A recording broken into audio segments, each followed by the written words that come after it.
안녕하세요. 연세숲 정신건강의학과 하주원입니다.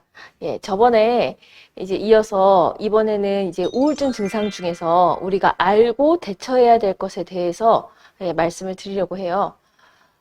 제가 저번에 말씀드렸듯이 암 환자분들은 아무래도 물론 이제 의지가 있고 삶에 대해서 원래 긍정적인 분이라고 하더라도 우울증을 좀 더 자주 겪을 확률은 조금 더 늘어나요. 어떤 연구에서는 10%, 또 어떤 연구에서는 38%, 또 47%까지도 결과는 조금씩 다르지만 어쨌든 조금 더 우울증의 위험이 큰 거는 사실이에요. 근데 우리가 그렇다고 해서 또 반대로 얘기하면 뭐예요? 절반이 넘는 분들이 우울증을 앓지 않는다는 게 어떻게 보면 더 중요하지 않을까 싶어요. 그러니까 무슨 얘기냐면 야, 암이니까 당연히 우울하지. 이런 식으로 생각을 하면서 그냥 당연하게 받아들이고 치료를 안 하고 그냥 넘어갈 거는 또 아니라는 얘기죠. 왜냐면 충분히 우울할 만한 환경이라고 해도 누구나 우울한 건 아니에요. 그쵸? 그리고 말씀드리겠지만 우울증이라는 것이 우울한 기분을 꼭 의미를 하는 것은 아닙니다. 만약에 단지 어떤 이유가 있는 슬픔을 느끼는 상황이라면 슬픔을 느낀다, 힘들다고 해서 무조건 치료가 필요한 거는 아닐 수 있어요. 왜냐하면 여러 가지 증상들을 함께 겪기 때문이죠. 실제로 그리고 암 환자분들 본인들도 우울증에 걸릴 확률이 높지만 연구를 봤을 때 이제 가족들도 사실은 우울증에 걸릴 확률이 조금 더 높기 때문에 가족분들도 혹시 내가 이 증상에 해당되지 않는 게 주의 깊게 보시고 내 정신건강 사실은 다른 분들은 가족들이 챙겨주는데 암 환자 가족분들은 사실은 또 내가 챙기는 사람인 거지 나를 챙겨줄 사람이 없을 때 꼭 병원 찾아가셔서 치료를 받으시면 좋겠어요. 우울증이 제일 잘 생길 때는 언제냐? 암 환자분들이 대부분 진단을 처음에 받았을 때가 제일 힘들다고 많이들 얘기를 하시고요. 또 항암 치료 중에도 이제 우울증을 겪는 분들이 굉장히 많이 있으세요.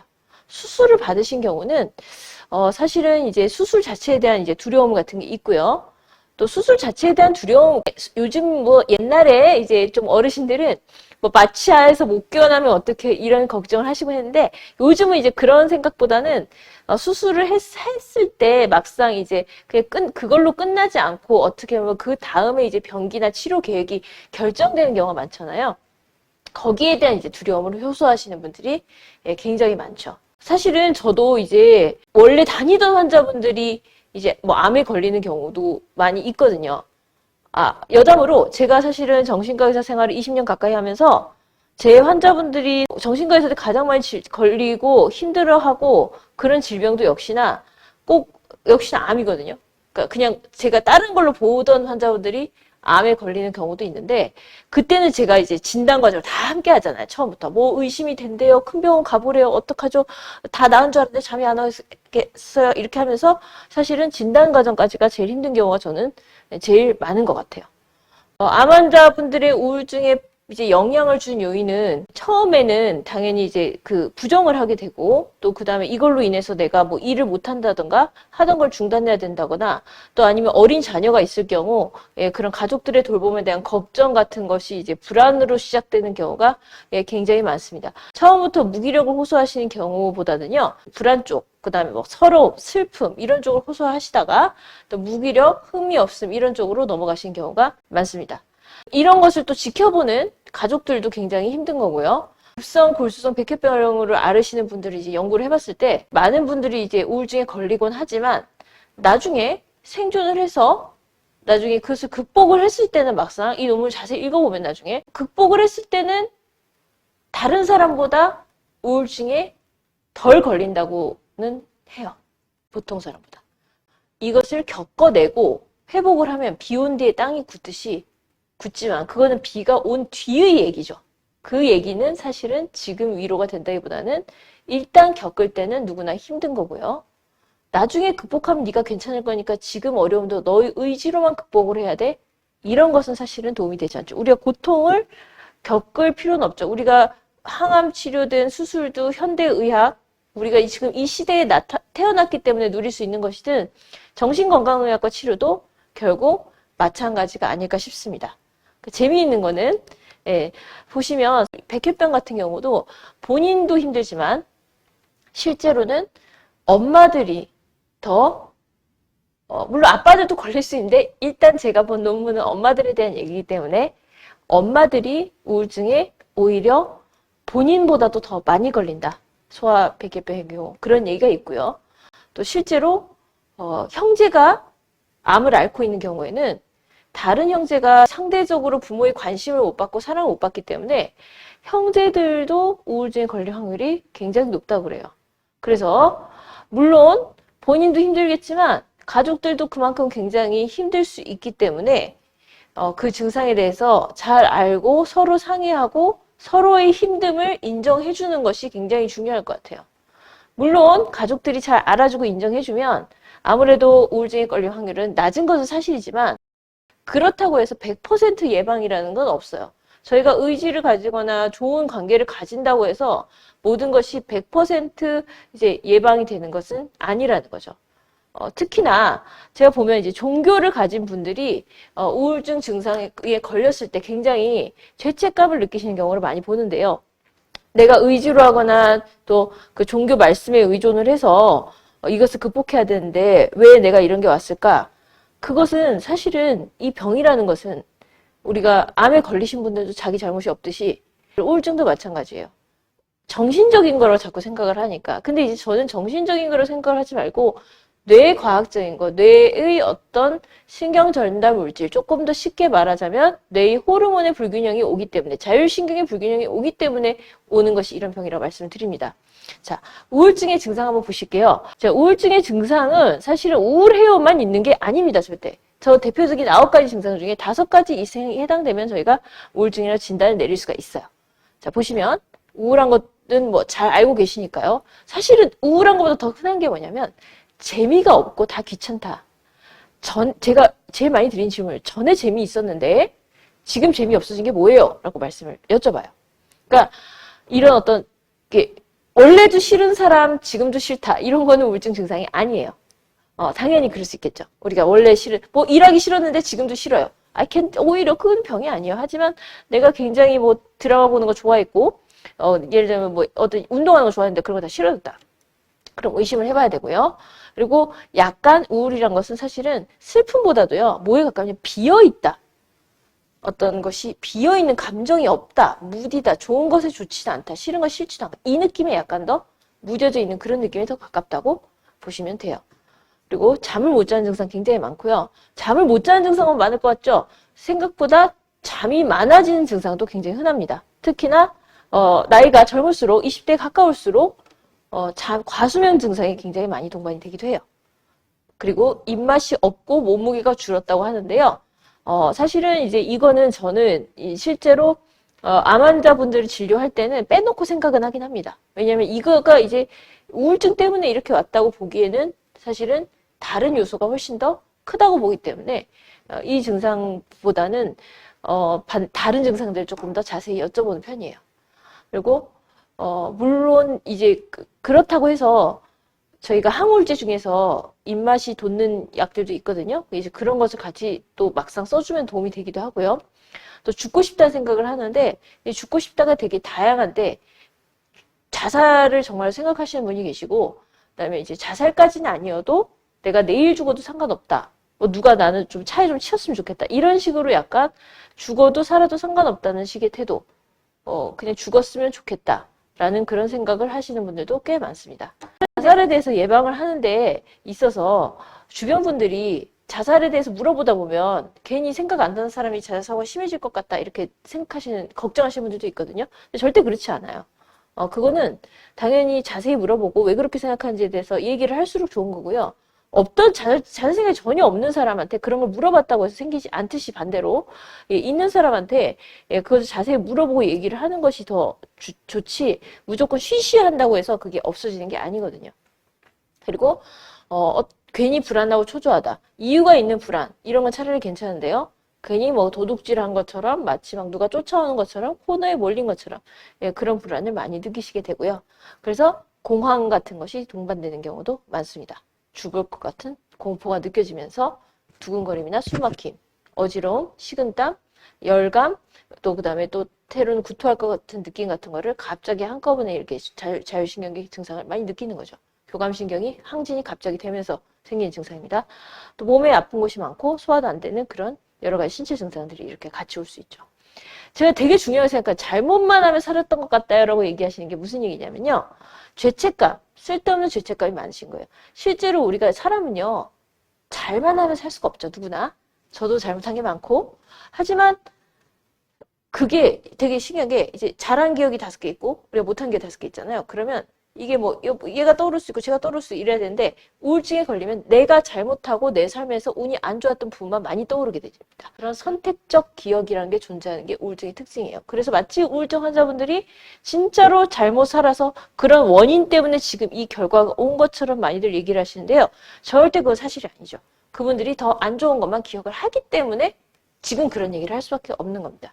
이거는 지금 잘못됐다고 얘기를 하는 것도 그렇지만 그보다는 사실은 이제 우울증이 회복이 되시면 옛날에 어떤 좋은 기억이나 내가 잘했던 것이나 나에게 자랑스러운 것이나 현재 나에게 좋은 것들을 서서히 생각이 나시는 경우가 되게 많습니다. 그리고 아까 제가 저번에 말씀드렸는데 기억력이나 집중력이 떨어지는 경우가 굉장히 많아요. 청소년들 같은 경우는 우울증에 걸리면 성적이 떨어지고요. 치매라고 오인받아서 우리가 가성치매라고 그러거든요. 가성치매는 치매가 아니라 우울증의 증상입니다. 특히 중년 이후에서 기억력이 너무 갑자기 떨어지면서 마치 치매 같은데 사실은 치매가 아니라 우울증의 증상인 경우가 많죠. 회복은 당연히 됩니다. 회복은 될 수 있고요. 그렇기 때문에 치료를 받는 것이 굉장히 중요한데요. 체중 감소 같은 경우도 굉장히 이제 사실은 암에서도 되게 흔하잖아요.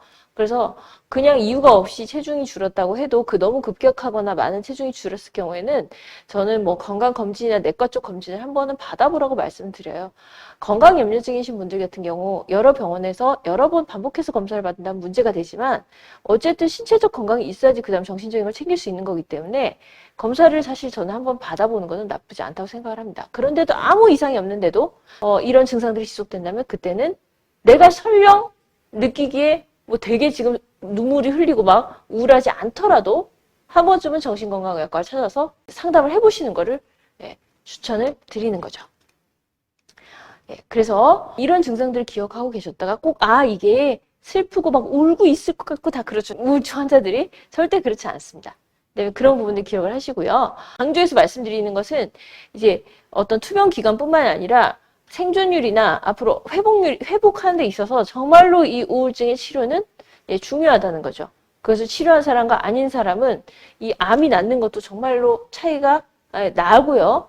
그리고 우리가 어떻게 보면 설령 만에 하나 진짜로 암으로 인해서 투병을 하다가 정말로 끝나게 되더라도 삶이 어떻게 보면 그 삶의 질이나 거기서 행복을 찾는 데 있어서 만약에 그것을 너무 우울증까지 겹친 채로 지낸다면 그것은 본인에게도 가족들에게도 너무 힘든 일일 거기 때문에 치료가 더더욱 중요한 것이고요. 어쨌든 생존율에 미치는 영향에 대해서는 이렇게 많은 연구에서 이게 메타 아날리시스라고 해서 여러 가지 어떤 논문들을 통합해서 편집을 한 거예요.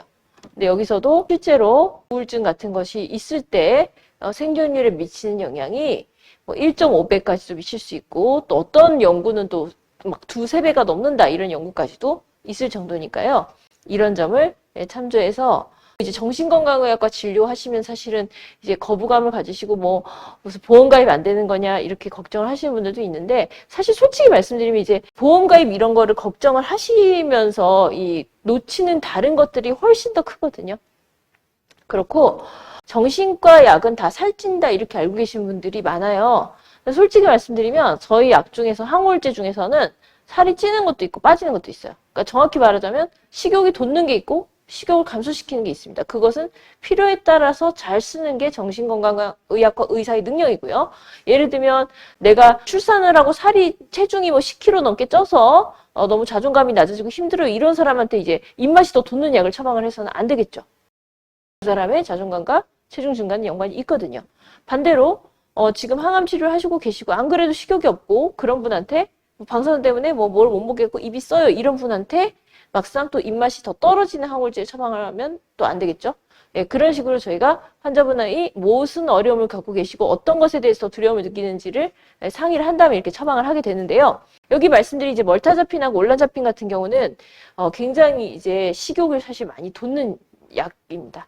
이 약들은 굉장히 구역질이나 구토 같은 항암 치료를 겪으면서 그런 겪는 분들한테 투여를 했더니 효과가 있었어요.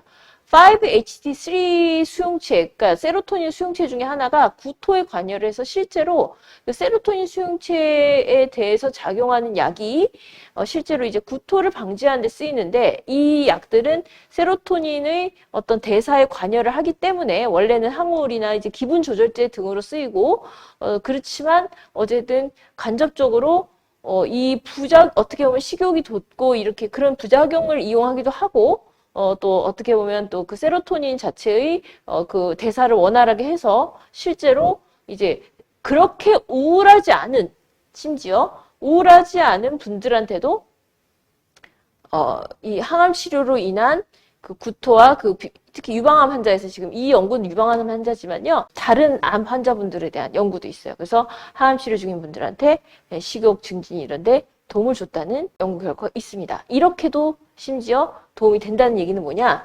뇌에 있는 이 세로토닌이나 노르에피네프린, 도파민 같은 물질들이 뇌의 어떤 신경전달 물질이지만 결국은 그 신경전달 물질들이 자율신경을 통해서 뭐 위장이나 이제 또 다른 신체 기관에 작용하는 거기 때문에 그런 건강들이 함께 챙기는 것이 되게 중요하다는 얘기고요. 실제로 아무튼 항우울제는 이렇게 상황에 맞게 이제 우리가 사용을 한다는 거, 개별적으로 사용을 한다는 거.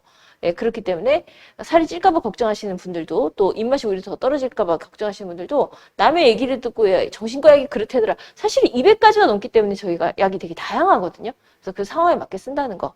예, 그거를 알고 계시고 그러니까 이제 그것 역시나 이제 상의를 통해서 상황에 맞는 걸 하는 게 좋다. 그리고 아까 말씀드린 우울증 증상이 이제 한두 번 있다고 병원에 가실 필요는 없습니다.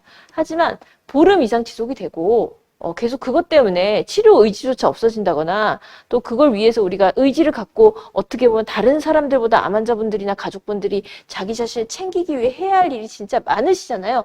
그런 것에 대해서 의지가 떨어진다면 내 자신을 위해서도 다른 분들보다 오히려 더 빨리 치료를 받아야 되는 게 아닐까. 그런 게 굉장히 중요하다는 말씀을 드리면서 이번 시간을 마치겠습니다. 예, 감사합니다.